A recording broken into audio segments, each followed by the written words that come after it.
কি কইতাম, উচিত কথা কইবেন, কারো কাছে আপনি ভালো থাকবেন না। উচিত কথা কইলে অনেকেরই মন খারাপ হয়ে যায়।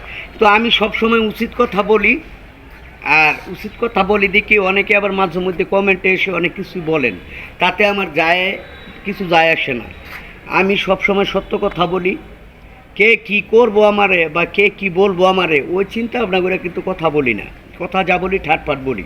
যেমন ধরেন আমি বর্তমানে যা দেখতেছি, সোনারগাঁওবাসী অনেকেই জানেন যে সোনারগাঁও প্রতি বছর জাঁকজমক একটা মেলা হয় সোনারগাঁও জাদুঘরে, কিন্তু এই বছর নাই।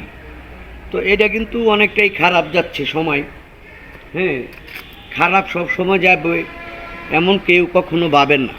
হঠাৎ করে আপনার জীবনে ভালো একটা সময় আসতে পারে, আবার একটা খারাপ সময় আসতে পারে। তো এখন বাংলাদেশের যে পরিস্থিতি, এই পরিস্থিতি প্রেক্ষাপট নিয়ে যদি কিছু বলতে চাই তাহলে অনেক কিছু বলার আছে। যেমন ধরেন তরি তরকারির একটা সিজন, মৌসুম। এখন কিন্তু অনেক তরি তরকারির দাম মানে কিছুটা কম থাকার কথা, কিন্তু কম নাই, ওই আগের মতোই।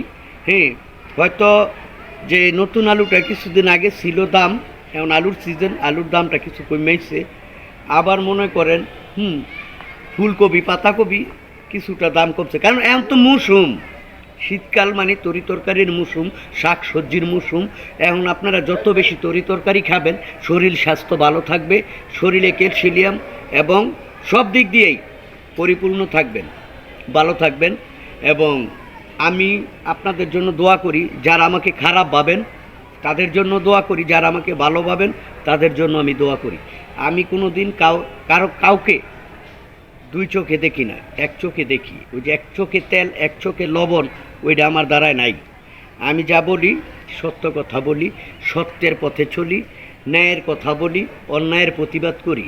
এই যে এখন ফেসবুকে আপনার ইউটিউব চ্যানেলে ঢুকলে দেখি কিছু কিছু বাচ্চা পোলাপাইন কমলাপুর রেল স্টেশনে, বাপ নাই মা নাই, কিন্তু আবার এদের পাশে আমাদের মতো কন্টেন্ট ক্রিয়েটর যারা আছে, হ্যাঁ, ইউটিউব চ্যানেল যারা চালায়, তারা কিন্তু তাদেরকে সহযোগিতা করে, ছোট্টখাট্টো একটা পানের ডালা দিয়ে ব্যবসা দিয়ে দেয়। এই সমস্ত বিষয়গুলো যখন আমার চোখে পড়ে আমার কাছে অনেক ভালো লাগে। ভিডিওটা ভালো লাগলে লাইক কমেন্ট করে আমার পাশে থাকবেন, ভিডিওটা শেয়ার করে দিবেন।